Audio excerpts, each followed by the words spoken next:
Welcome to another episode of Thrive While Loving an Addict. I am very excited about our guest today. Ian Vassilaris is joining us.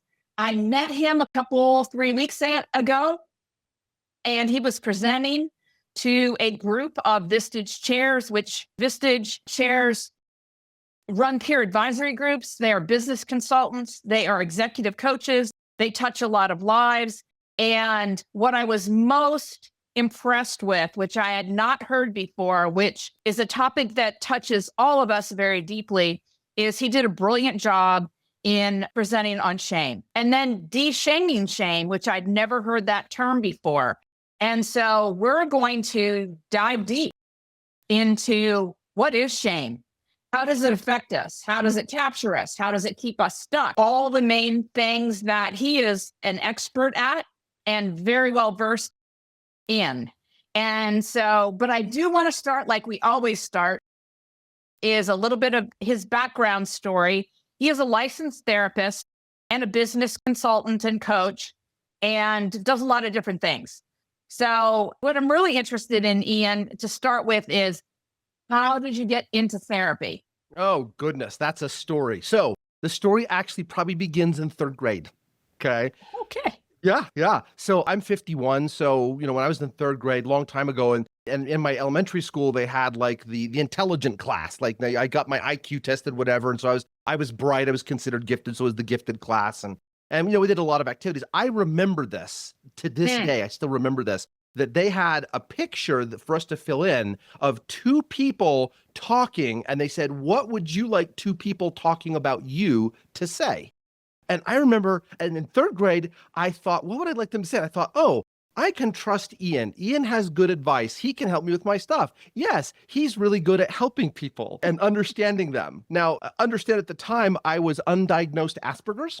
I had a lot of social struggles at the time. Yeah. And so in some way, this was me imagining a world where, wow, people actually liked me. Not that I didn't have friends. I was never, I don't know, like there's a lot of different types of autistic people and some do better socially than others. And I was never one that was, particularly picked on or disliked, but I would stick, my mouth is vaguely foot-shaped from the number of times that's gone in there.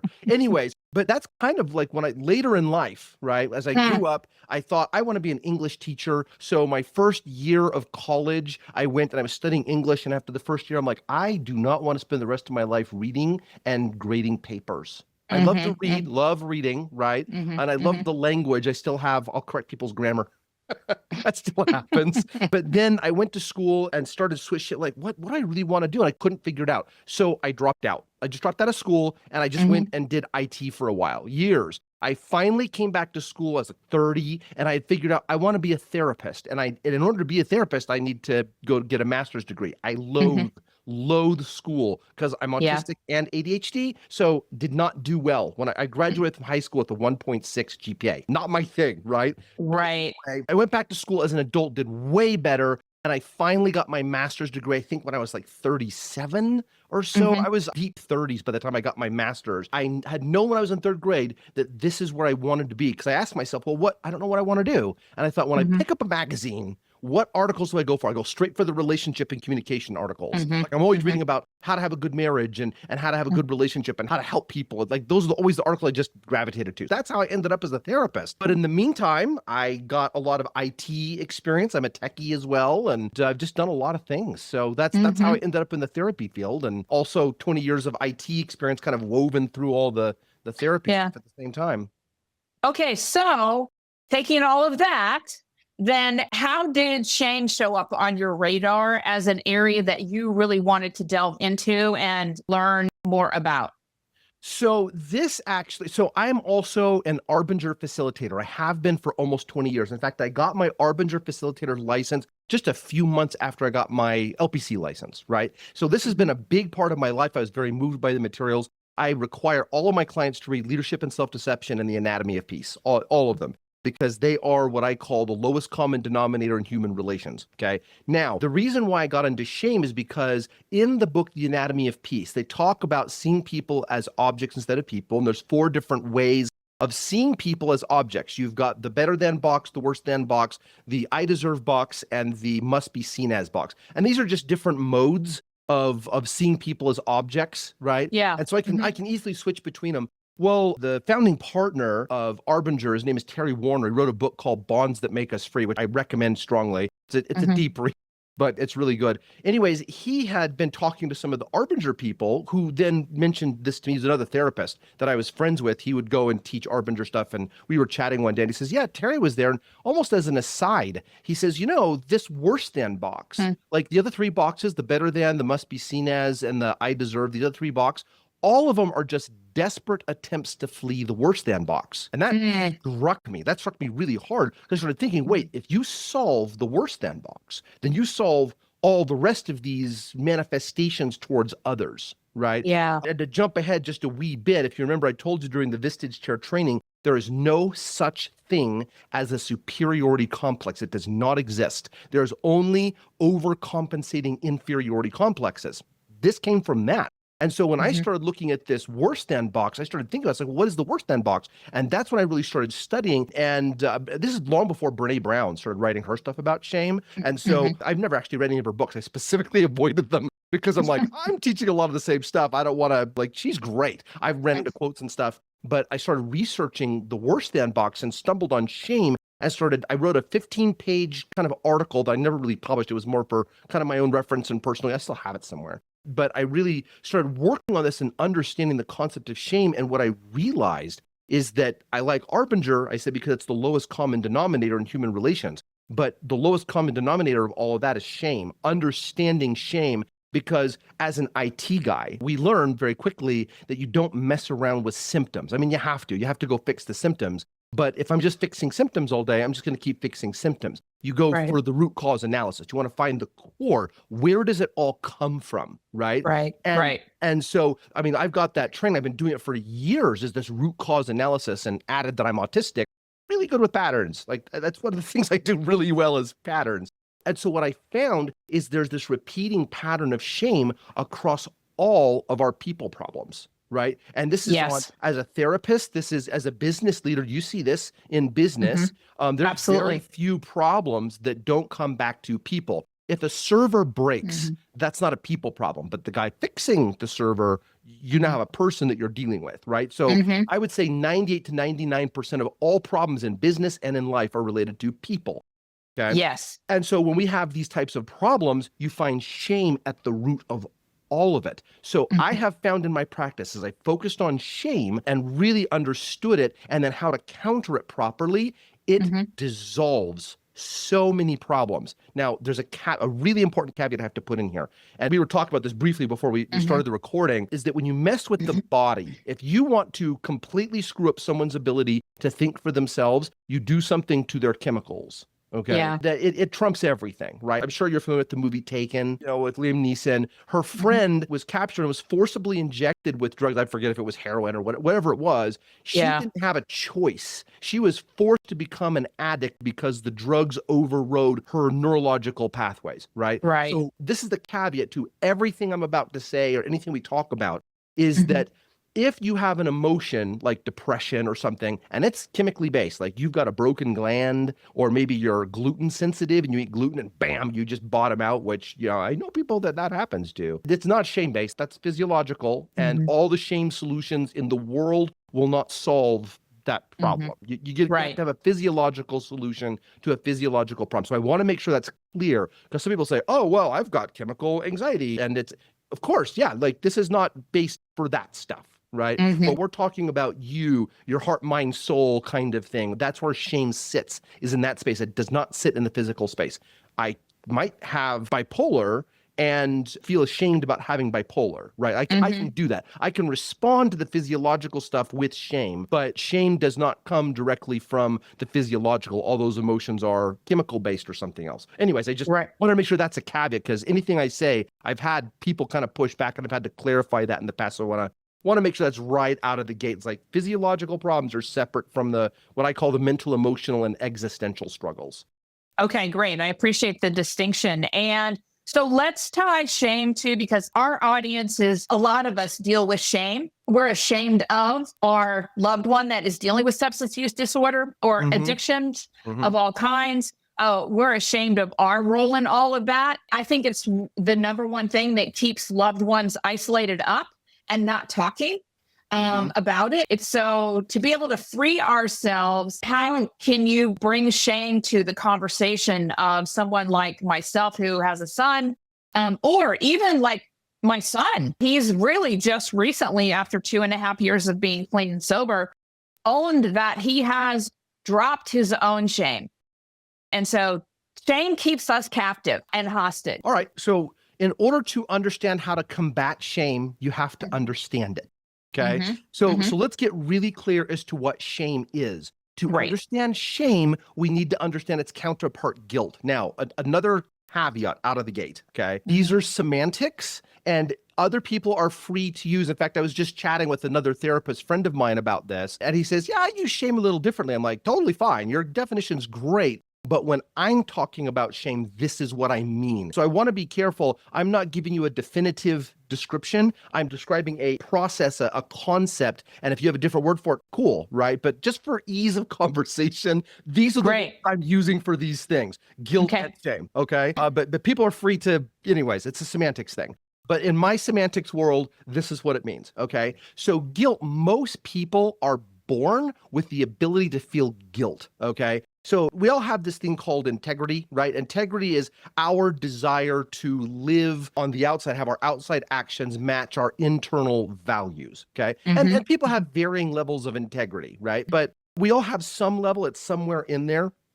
It's very rare to have a person that says, I feel this is a good thing to do. Well, screw that. I'm going to definitely do the opposite thing then. That's really rare. Most of us try really, really hard to do the right thing, even if we fall down on a regular basis, right? Right. And so guilt is sort of like the alarm bell that goes off when our integrity has been fractured. And it says, oh, wait, you've fractured your integrity. Well, I've done something wrong, therefore I need to change.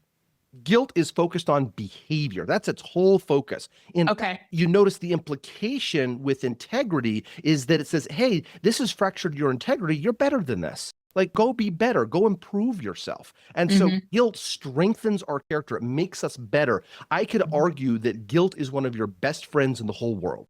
Okay. Because it is the force of guilt that prompts you to stand back up after you've fallen down, after you've made a mistake, after you've hurt someone's feelings, whatever, right? Whatever the mistake is, it is guilt that drives us to do that in a healthy way. Shame can drive us to do it in an unhealthy way, but I'll get to that. Yeah.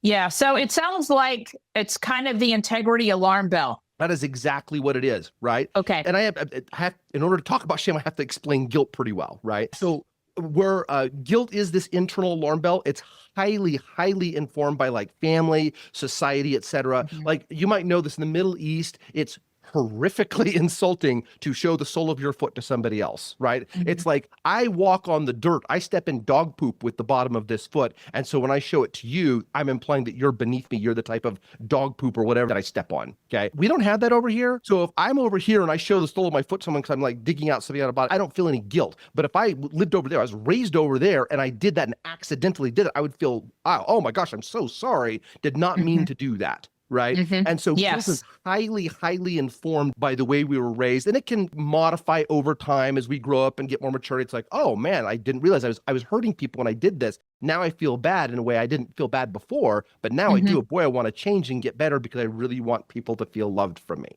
Okay. Right. Does that make sense? Yeah, absolutely. Absolutely. Yeah. So then guilt always comes with a specific emotion. Every time. If it doesn't come, it's not guilt, it's something else. Okay. Okay.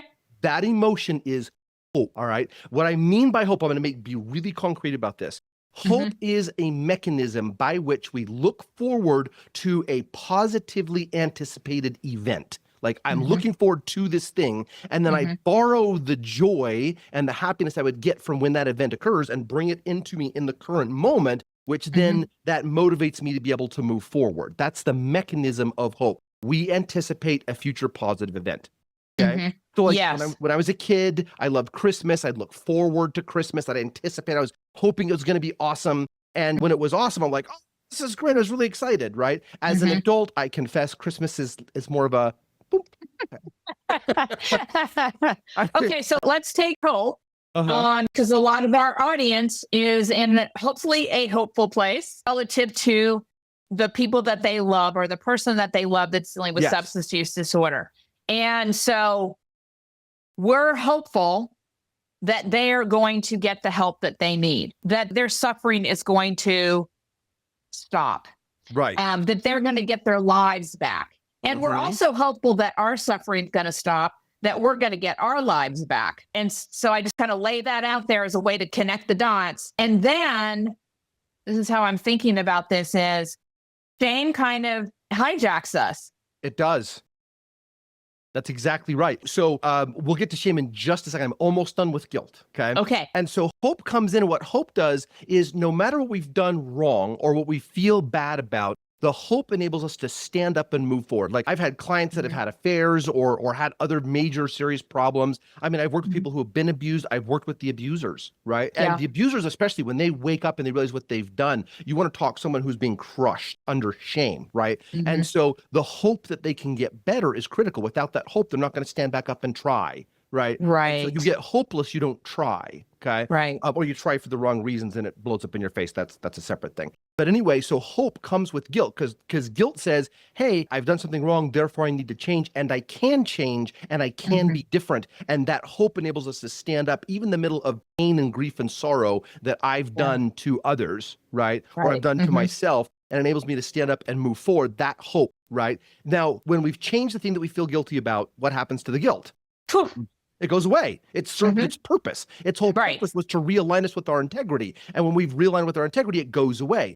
And the hope goes away too, because remember, the hope was borrowing against the joy of an anticipated future event, which we have now achieved, which means I now feel joy. I feel happy. Like I know I've made lots of mistakes that when I change, I look back, I'm like, I feel so good. I'm so happy. I feel more myself. And anyway, that's what guilt does. It's one of our best friends in the whole world, is it invites us to repair this. Now, shame is completely different. Okay. Yes. It's completely different. So remember, we were all born with the ability to feel guilt with perhaps some different, I'm not sure that sociopaths feel guilt. I'm not sure. They might. I don't know enough about that, but yeah, most of us have this ability. Shame always comes from the environment, 100% of the time, okay?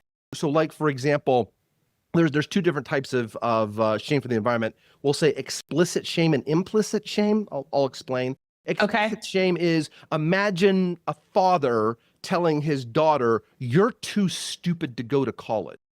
That's explicit. That's laying it out pretty carefully, pretty explicitly. It doesn't even have to be words. People who've been abused, sexual assault, physical, verbal, like all of that. It's pretty clear, like, you're a terrible person. Only terrible people deserve this kind of treatment, right? So it's very, very explicit. Implicit is different. Imagine 4 little boys and they're all friends and all running around outside. And one day they're like, oh, let's race to that tree, as little boys are wont to do. And they all race to the tree and then they sort of move on. Nothing's really said about it. It was just a little game they did. But the boy who was the slowest, nobody said anything, but the boy who was the slowest says to himself, I was the slowest. Am I a bad person because I'm the slowest? I must be a bad person. There must be something wrong with me. Nobody gave that to him, but something in the environment triggered the thought. Right. Implicit versus explicit shame. Either way, it's always triggered by the environment. Now, for it to enter into us, it has to bridge a gap right here, right? There's only one way for shame from the environment to enter into us. Any guesses? No, I'm not exactly sure. The only way is if we choose to believe it. We have to choose it. I guarantee that you and anybody else who's listening to this has that experience where someone said something really mean to you and you're like, whatever. And you brush it off. It had no impact whatsoever. You're like, that's not even a thing, okay? And other times where someone said or done something and it's like, in the heart, you've got me. I feel terrible. I am an awful person. You're right. The difference between the two is I chose to believe it versus not. Yes. Okay? However, when we're little, we're not necessarily aware of our ability to make choices around the messaging that we're getting from our families and our friends and our community and so on and so forth. And my personal perspective is we live in a world that is shame-filled. Yeah, you're exactly right. Yes. Well, and think about it. So let me address that because you're exactly right. As children, we don't have the ability to really process well. It doesn't mean it's not a choice. And the reason why the distinction is important is because shame loves to make us a victim. As soon as I'm a victim and I have no power to change it and other people have to change for me to be better, I am now powerless and I can't do anything. That is shame's biggest lie. So I can say, even as a child, because I've got my own stuff, and I can think about stuff when I was a kid where I didn't understand, but I started believing something that was wrong. If I completely own that, I made that choice, even though I was a child and I didn't understand, I made the choice. I've now empowered myself to make the opposite choice and to be different. I'm no longer a victim. That's why, even though you're completely correct, we don't have that filter as a child, and we just absorb it, right? Yeah. It's still really critical to completely own, I made a choice, even though as a child and didn't understand, irrelevant. I still chose to embrace it. Because I've read some of the stories. There are some magnificent little kids who have been abused by their parents, and they're like, and they don't absorb it. Right? They're like, I refuse, and they'll stand up. I read a story about a 7-year-old girl who testified against her dad, who would like put out cigarette butts on her arm and stuff. I mean, like, she was young and she's like, nope, I'm not doing this. Right? So she chose, even though she didn't fully understand, she rebelled against it. So whether we understand it well enough to make that choice as a child, we can certainly do that as adults and push against that. Owning that choice gives us power. Yeah. Yeah. Oh, wow. So how does shame connect with trauma?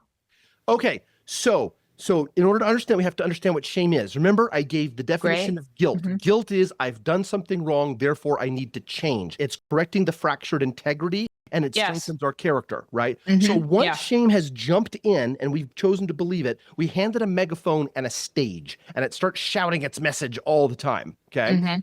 We are hardwired. This is a human psychology fact. We are hardwired to believe whatever we repeat to ourselves over and over and over again over a long enough period of time, no matter how outlandish. Where do you think some of these conspiracy theorists come from? Is they absorb it and they start repeating it, and it just gets into their bones and they believe it. It feels so true. It's not true, but it feels so true that you don't argue it, right? So that's what shame does. It goes and it repeats it. Okay.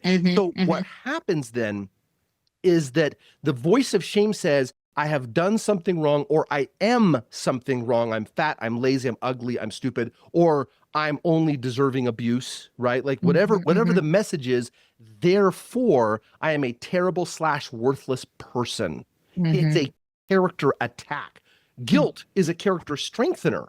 Shame attacks and degrades our whole character. That's what it does. So what happens is when we have a traumatic event on the outside, and that's the relative term because sometimes someone might experience something that somebody else would say, that wasn't traumatic, that was fine. Like, I don't know what the issue is. But for that person, it was incredibly traumatic. It's all highly, highly individualized, right? Right. That we have a traumatic experience, and then when we interpret through shame that traumatic experience to mean I'm a terrible person, I only deserve this. So there is nothing in this world more excruciating than shame. Nothing. I have had friends and acquaintances and clients who had so much shame that they were burning their world. They were self-destructing their marriage, all the relationships they had, all their business, I mean, everything. They'd rather feel the pain of all of those things burning to the ground than to face their shame. That's how painful shame is. Okay. Oh, wow. So hang on a second. Sure.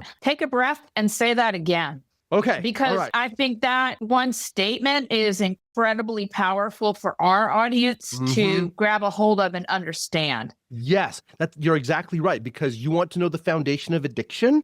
And aside from the girl in Taken or other people who have been like fallen in like crack babies, not their fault, right? But those of us who have fallen into some kind of addiction, it's almost universally driven by this. And that is that there is nothing in this world, emotionally speaking, more excruciatingly painful than shame. With a lot of shame, people would rather burn their entire world, burn all their relationships, all their successes, everything, and deal with that pain rather than look inside and deal with the shame that's inside of them. And addictions are really good for numbing the world and allowing us to not have to face that pain that is on the inside. The pain, by the way, which comes from us repeating things to ourselves over and over and over again.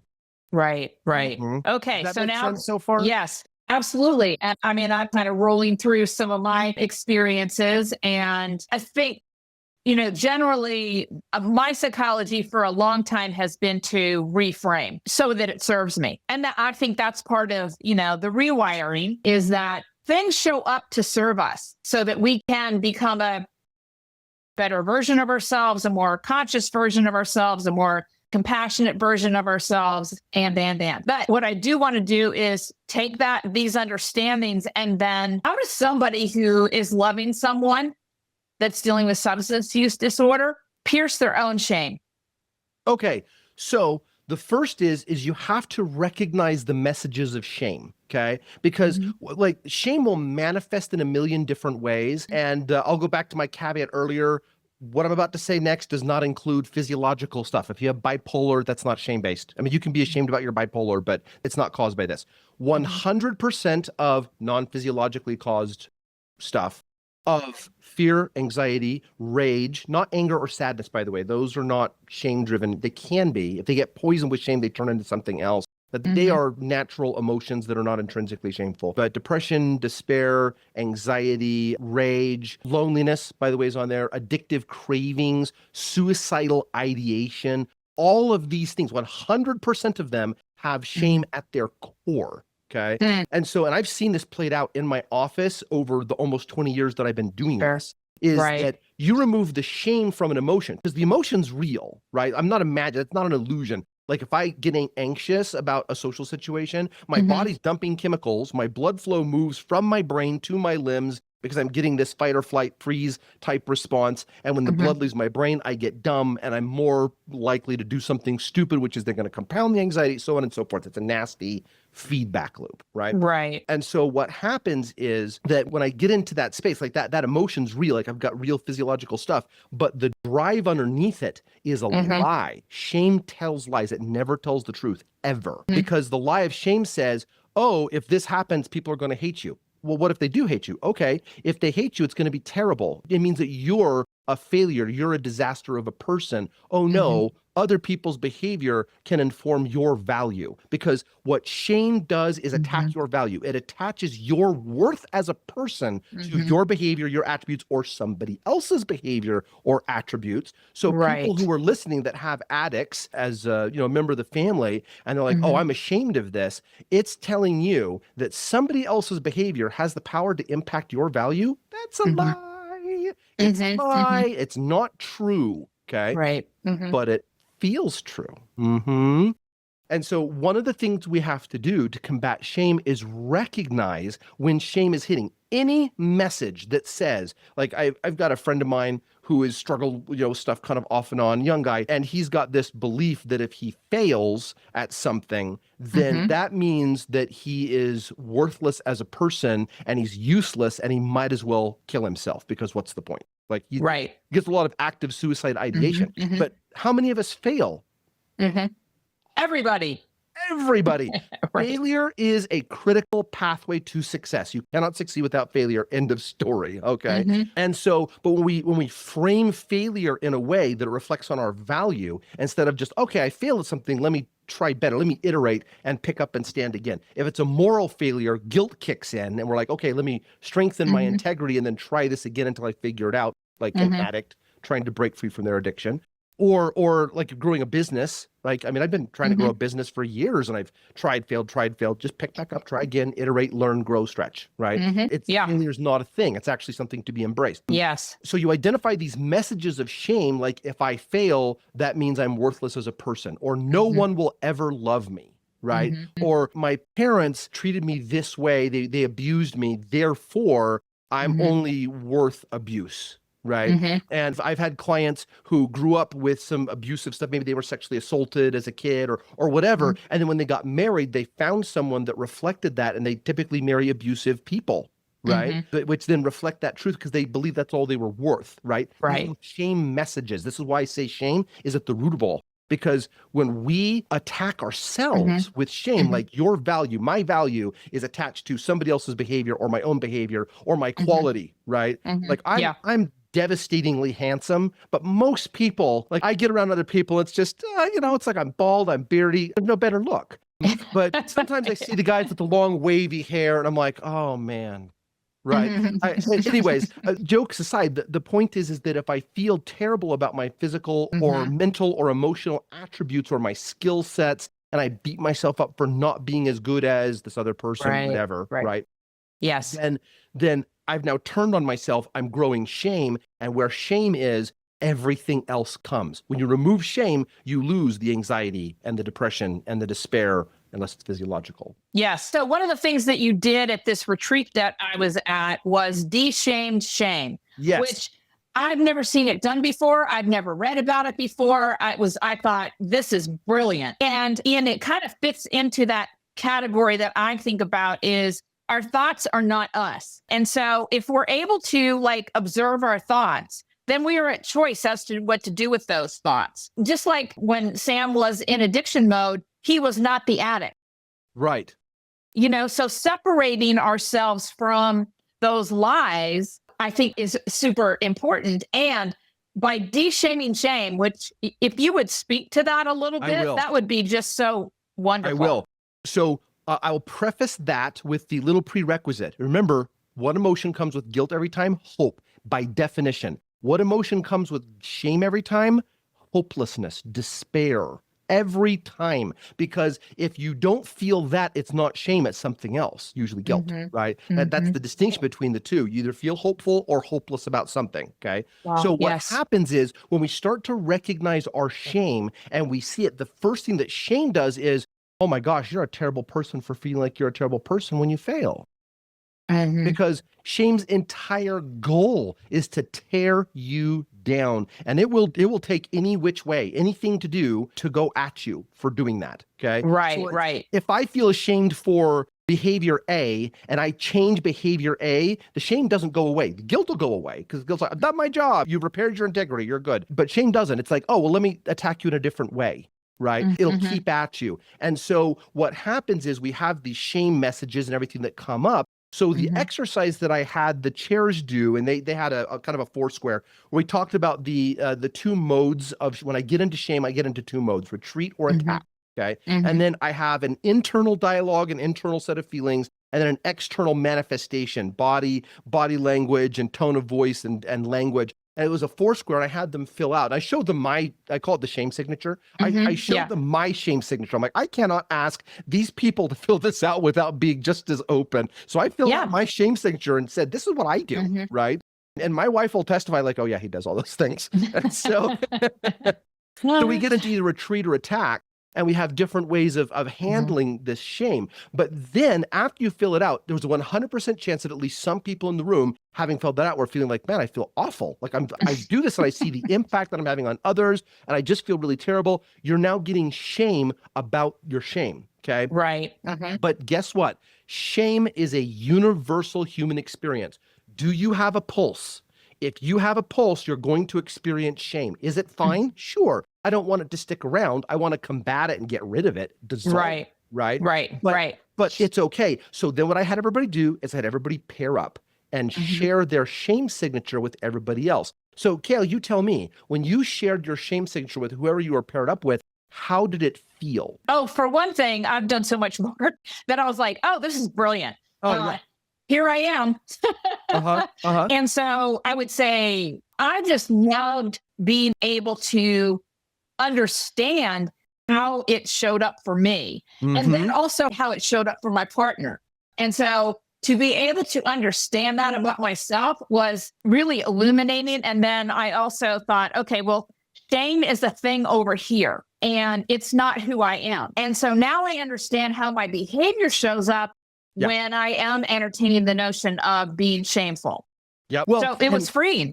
It was, exactly, because shame wants to hide. Somebody called this out in the class. They're like, oh, shame wants to hide. Exactly. When you recognize your shame, you go share it with somebody else because they're going to say, if they're a good faith actor, because there's some terrible people that'll say, well, you feel that way, you're awful, right? You shouldn't feel that way. There's certainly people that'll do that. But when you're sharing with a good faith actor, someone that cares about you and is kind of doing the same kind of thing with themselves, what it does is it drains out the shame about having shame. I can be straightforward about the fact that, man, when I get into shame and I go into attack mode, like I mentioned, I'm autistic. So when I go into attack mode with my wife, I get hyper rational, like super Right. rational. Like, well, logically, here's the answer. And of course I'm feeling, and I'm right. I know I'm right. And you need to admit that I'm right. Because that's when I'm on attack mode, that's what I'm doing. And so Mhm. when I get hyper rational, I'm dismissing how she feels, but that's not Mhm. fair because her Mhm. emotions and my emotions, which I'm pretending I don't have in the moment, Right. are Mhm. just as critical to any conversation we have as the rational dialogue, right? Mhm. And so I go into that attack mode. And so what happens is I can catch myself in that attack mode. It's like, oh my gosh, I'm doing it. Take a breath. Take a breath. Okay, Mhm. darling, I'm really sorry. I love you. Let's Mhm. try this again, right? And maybe Mhm. she's wound up at this point and can't get there. Like, my Mhm. fault. I'm really sorry for going into this. So let's Mhm. take some time away and come back and we'll try it again. And I'll work really hard to not do that again. But I don't beat myself up for going into shame mode because Right. it's just I got a pulse. It's Right. fine, right? Right. Yeah. And so again, what you said earlier is that you're really, really adept, almost probably savant in terms of seeing patterns. And so understanding that it's just a pattern that we've been running. Yes. Now we've made the pattern visible. And so therefore we can rewire the pattern. Correct. Remember, and we didn't actually talk about this in the retreat, but there's a several kind of techniques to remove shame, right? Mhm. So remember, I said this, there's only one way for it to come in, okay? Mhm. Now, Mhm. I'll say I've had a lot of clients, some religious, some not, okay? Mhm. 100% of the religious clients that I have had that have dealt with addiction, no exception, every single one of them have just prayed and begged God or whatever they believe in, whatever the belief set is. Please remove this addiction from me. 100% have done that. Guess how often it's worked? Nothing. Never. Zero. It's never Yeah. worked, right? Right. Right. Why?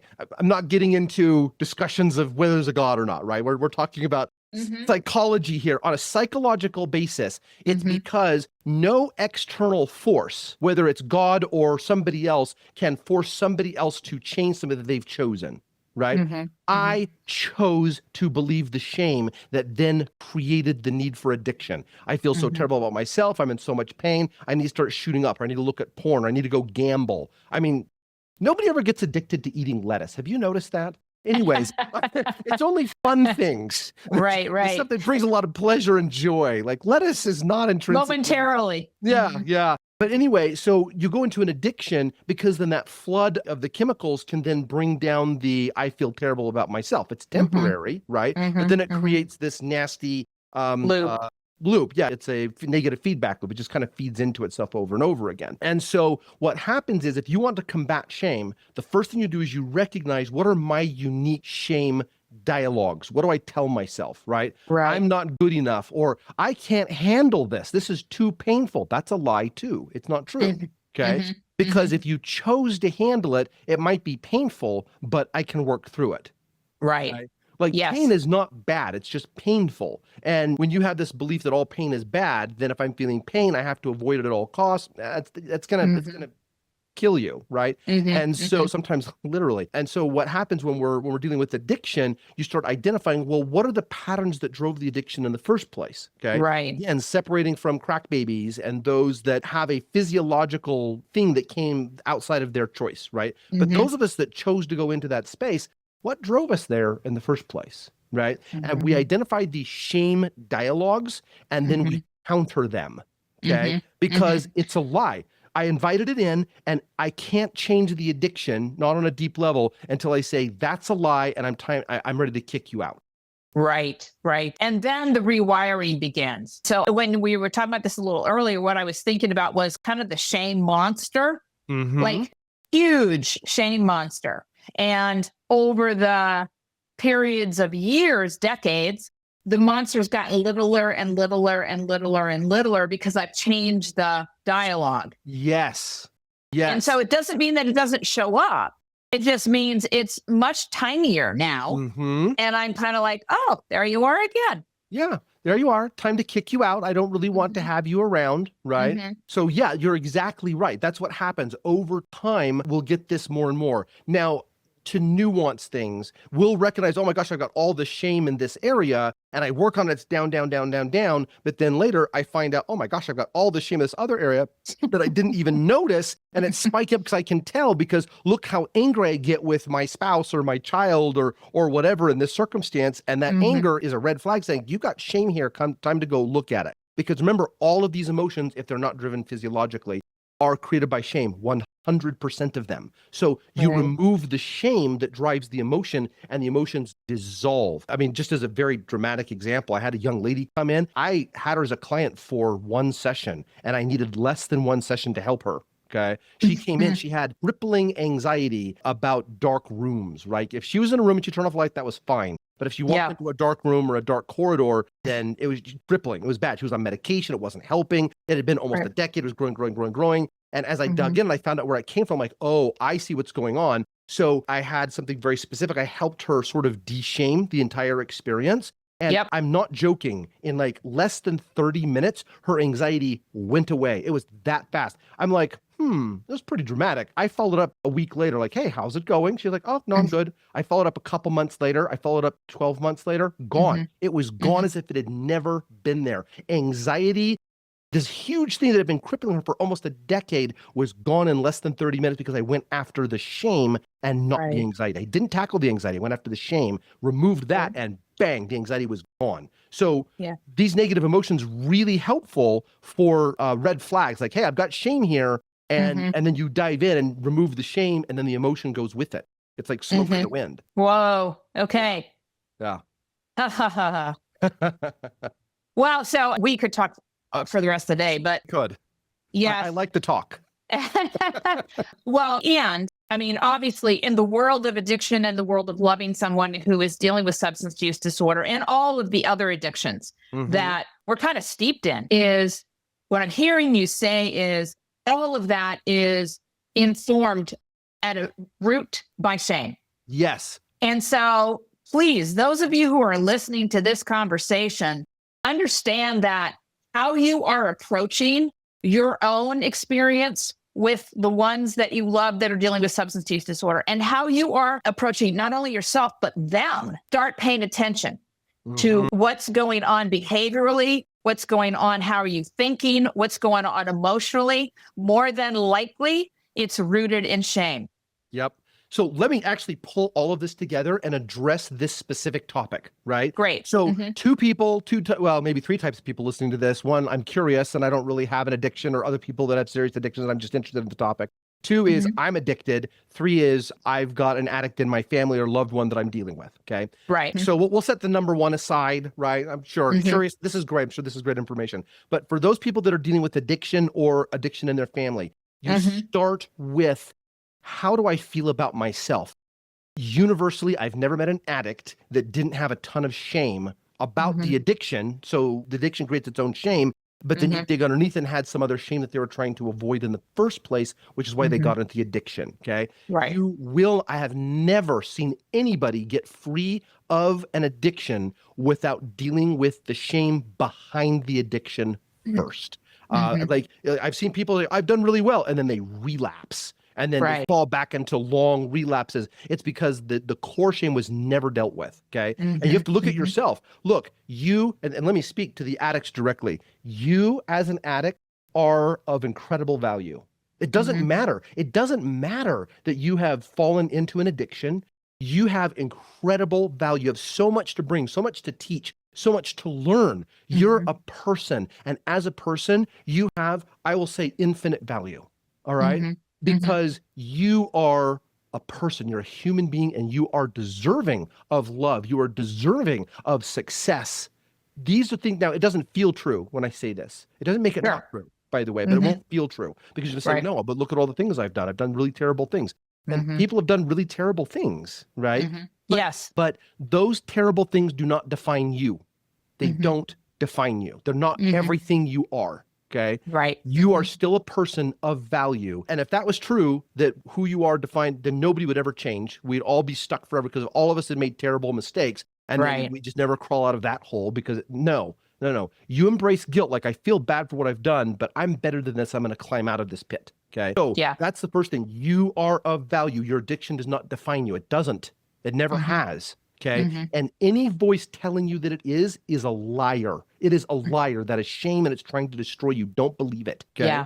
You are not the voices in your head. You are worthwhile. Okay. So that's to the addict. Let me talk to the families really quick about this.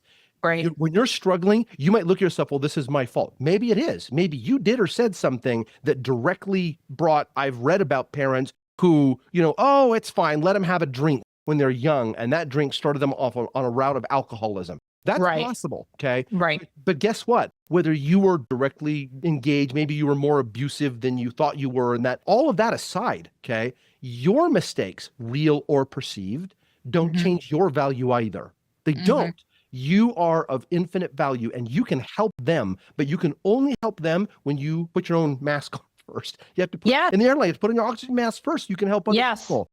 When you remove your shame and you counter it, you tell it it's a liar, and you say, no, that's not true. The truth is, and you say, I'm of value. Even if I fail, it's fine. Or even if this person doesn't love me, it doesn't define me. Other people love me, right? Whatever you use to counter the messaging of shame, when you remove your shame, your ability to assist your addict is going to go exponentially up, because you're going to get in your own way if your own shame jumps in there, because they're going to pick it up, right? Yes. Okay. So stop.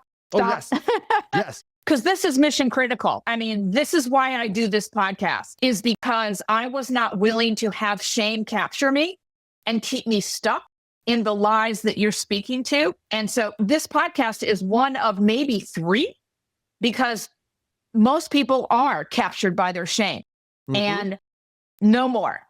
Yeah. And putting the oxygen mask on first, I wrote a book about that. Relative to us, we have to take care of ourselves first, and de-shaming our shame first and foremost, and then learning how to live a thriving life is a message to those that we love that are dealing with addiction. It's been a huge message to my son.